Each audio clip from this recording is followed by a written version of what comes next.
Well, hello there. My name is Caleb, aka Cowboy Caleb, and before I get talking about this week's Bible study, let's review last week's. And I got to looking in Job because Job, the book of Job, is a great study for everyone because it tackles the real world question of why bad things happen to people.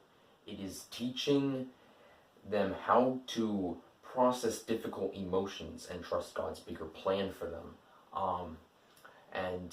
I'm sure all of you have gone through bad things. Job was the greatest of all the people. So Job is starting to realize that God has plans for these things.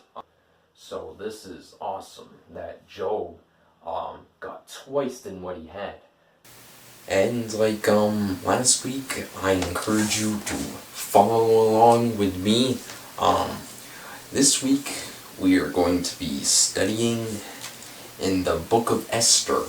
I think it's a good book to read after reading Job and what Job went through. This is basically another question of why this is happening. It's because God has bigger plans for us, like He did for Job.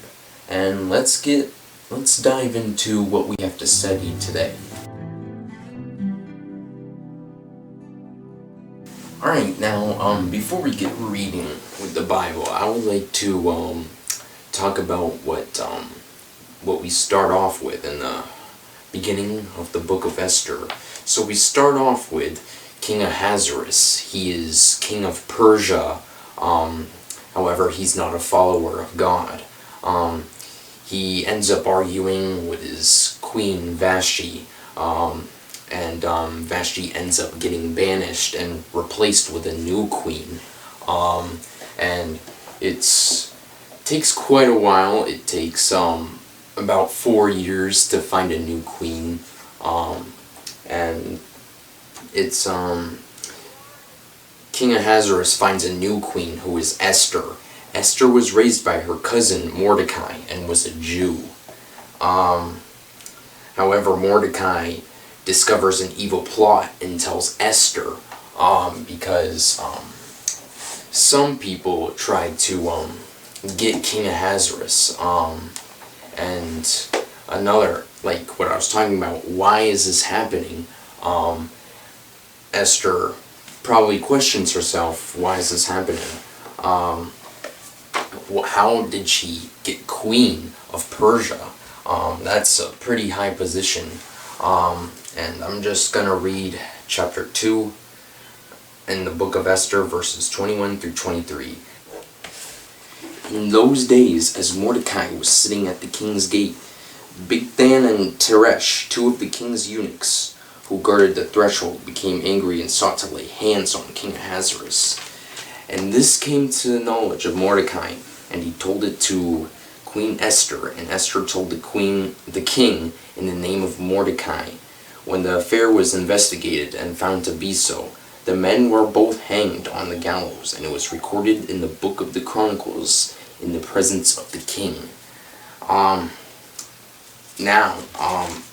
This Mordecai knew he had to tell his cousin to stop this evil plot before King Ahasuerus gets killed. And it's he knew that it was going to be tough, but he did it anyways. King Ahasuerus promotes a new servant who is Haman and orders everyone to bow down to him, but Mordecai does not. And then I would like to read chapter 3, verses 1 through 2.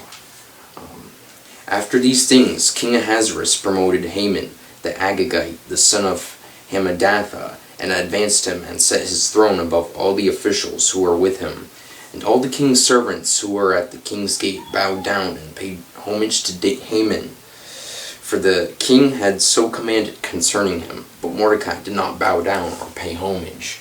Now, this is Mordecai does not want to bow down to Haman. And then Haman finds out that Mordecai did not bow down and that he was a Jew. And finding out about this, he was pretty angry. So he plans a plot to kill the Jews. This is found in chapter 3, verses 8 through 13.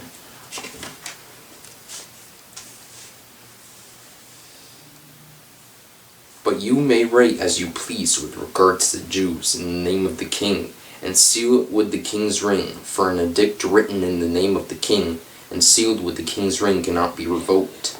The king's scribes were summoned at that time, in the 3rd month, which is the month of Sivan, on this 23rd day, and an edict was written, according to all that Mordecai commanded concerning the Jews, to the satraps and the governors and the officials of the provinces from India to Ethiopia, 127 provinces, to each province in its own script, and to each people in its own language, and also to the Jews in their script and their language. And he wrote in the name of King Ahasuerus, and sealed it with the king's signet ring.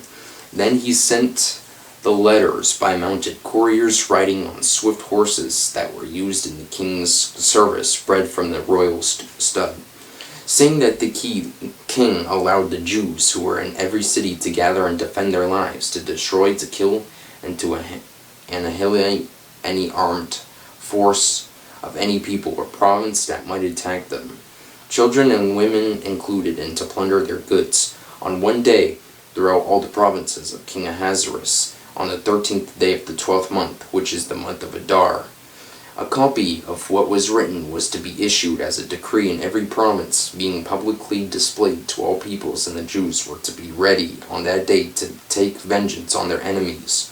So the couriers, mounted on their swift horses that were used in the king's service, rode out hurriedly, urged by the king's command, and the decree was issued in Susa. Now, this is pretty interesting, but scary. Haman finds out, he secretly plans a secret plot and sneaky to get the Jews because he is angry, and Mordecai finds out about the law and tells his cousin Esther about it. Esther has the king and Haman over for a feast twice. Esther tells the king Haman's evil plan. At the second feast she had them over. The king is angry and punishes Haman with what he tried to do with the Jews. Now, this I would like to this is probably why she became queen in God's plan. To save the Jews, is what is mentioned in chapter 8, and it's Haman got what was coming to him, and he gets punished with what he tried to do with the Jews. Haman's law is no longer law, and Mordecai becomes queen.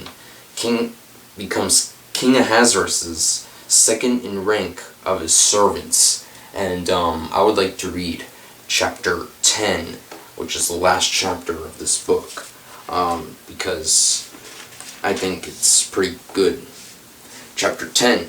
King Ahasuerus imposed tax on the land and on the coastlands of the sea, and all the acts of his power and might, and the full account of the high honor of Mordecai, to which the king advanced him. Are they not written in the book of the Chronicles of the kings of Media and Persia? For Mordecai the Jew was second in rank to King Ahasuerus, and he was great among the Jews, and popular with the multitude of his brothers. For he sought the welfare of his people, and spoke peace to all his people. This is a book to study on, and I thought it would be good to study on. It's another one of those stories that, like, why is this happening? Like what happened to Job, what we studied last week. And if you didn't if you didn't watch that Bible study video last week, I would encourage you to watch it. If you didn't. But yeah, this is what I want to study this week. Again, these Bible studies are welcome. Anyone can join. And I will see you with next week's Bible study.